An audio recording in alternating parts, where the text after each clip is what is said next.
Hey, Clint Maki with FearlessTeamLeader.com. Thanks for stopping by today.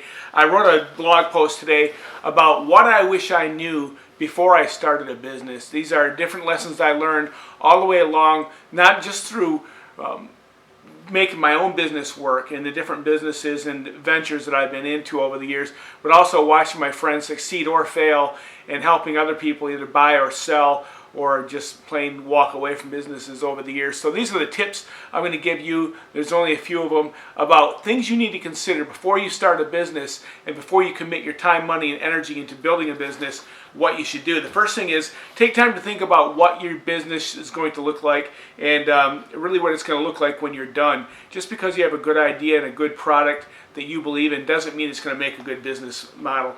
And I've had to talk to quite a few people that they had the right idea, the right passion for it, but it wasn't the right product, it wasn't the right time, and it just wasn't right. And you might not make any money, and that's the whole point of a business, is actually making money. The second one, and along with that, begin with the end in mind.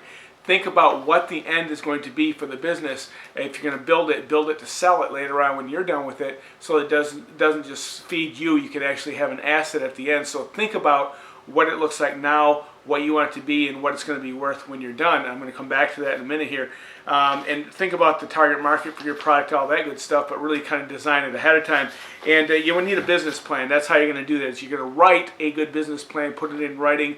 There are good resources that you can get those from. I'm going to post it here on my blog. There will be a link to the SBA. You can get the business plan for free. You have to fill it out. You can get help filling out a business plan through the Small Business Association and a few other organizations like that that'll help you fill it out. But you're going to need that, especially if you're going to borrow money. You're not going to walk into a bank and just have them hand you a bunch of money without any questions.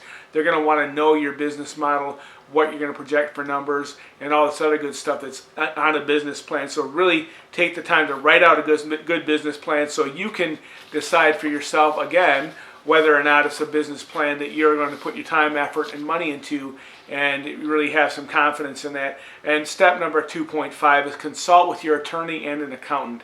Make sure you get the numbers right the first time so you don't come across some unknown expenses or legal fees or get sued or something like that along the way. In the long run, a few consultations will save you a lot of time, effort, and money, believe me.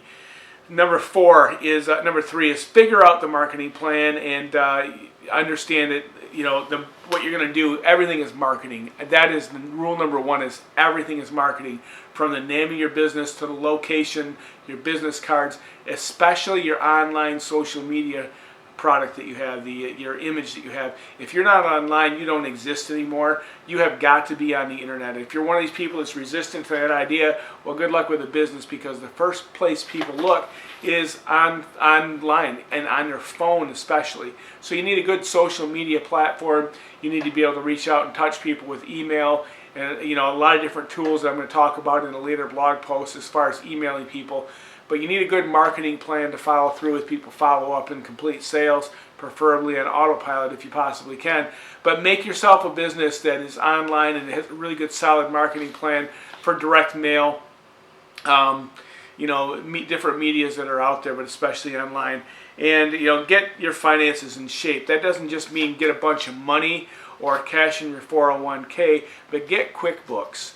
Get set up officially with a business account. Separate your personal money from your business money. I know someone who didn't do that the first few years when they really hit it big in network marketing, and they paid dearly for that because they never separated their business from their personal money, and it really cost them a lot. By the time they got done figuring out what he owed for taxes and everything, he would have saved a lot of money if going in he had set his business up properly with the right legal entity, with the right people, and got some advice, got some advisors in on it.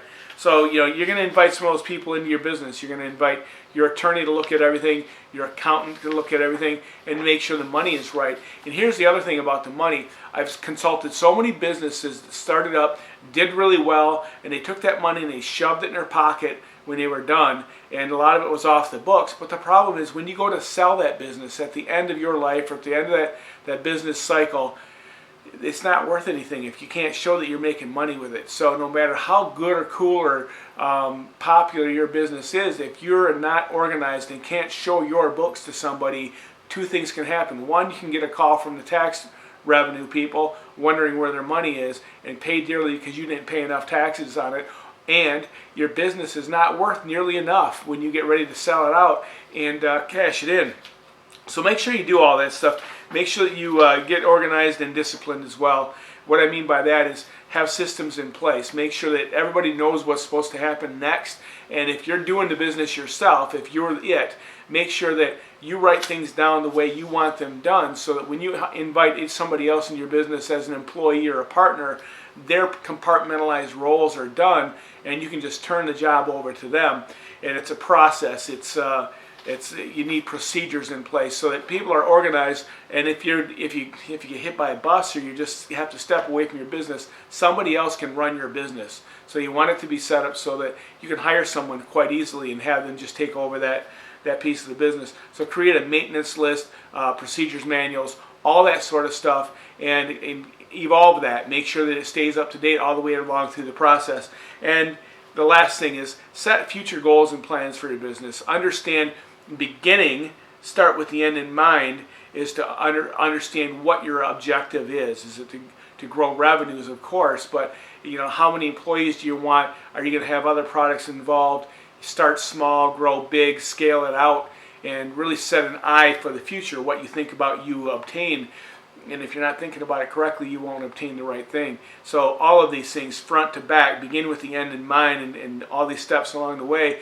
Do it legally, do it honestly, do it exactly in a process that makes sense, that makes a legitimate organization, that makes it a business that's saleable, that's legal in every respect. And you'll be happy that you did this. Even if you're a small network marketer, set it up correctly to start with, and you will not regret it for sure. It won't cost you very much money in the long run, but it can save you all kinds of time, stress, money in the long run. Absolutely. Hey, if I can be of any help, give me a call. The name is Clint Maki. I'm the author of FearlessTeamLeader.com. My job, my mission, my entire goal in life is to leave you better than I found you. Thanks for stopping by today.